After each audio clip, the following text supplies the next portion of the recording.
Jeremiah 25:11 says, "And this whole land shall be a desolation and an astonishment, and these nations shall serve the king of Babylon 70 years."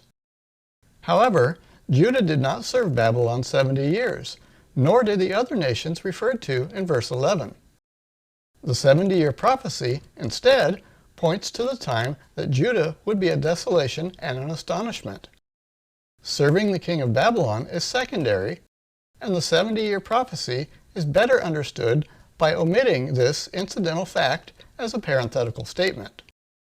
So it would read, "And this whole land shall be a desolation and an astonishment 70 years." This is how the prophecy should be understood. To verify this, let's look at the timeline. Notice in verse 12, the punishment of the king of Babylon and his nation will happen when the 70 years are accomplished. This happened in 539 BC when Cyrus conquered Babylon, and then allowed the exiled Jews to return home to Judah. 70 years before 539 BC was 609 BC. That's when Josiah, king of Judah, was killed, and the land of Judah became a desolation and an astonishment, when its kings began to be appointed by foreign nations. It was Pharaoh Necho, king of Egypt, that killed Josiah. Judah was not under Babylonian control until a few years later, in 605 BC, when Nebuchadnezzar defeated Pharaoh Necho in battle.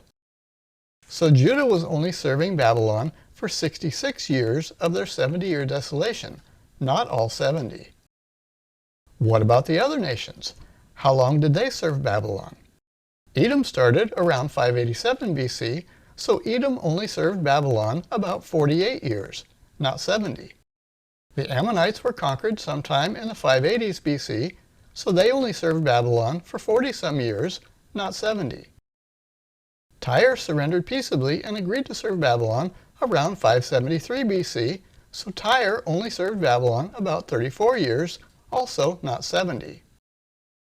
So we can see that the 70-year prophecy in Jeremiah chapter 25 cannot be referring to the length of time that Judah or any of the other nations would serve Babylon, but the 70 years refers to the desolation and astonishment in the land of Judah that started back when King Josiah was killed, and Judah began to be under foreign rule, first Egypt and then Babylon.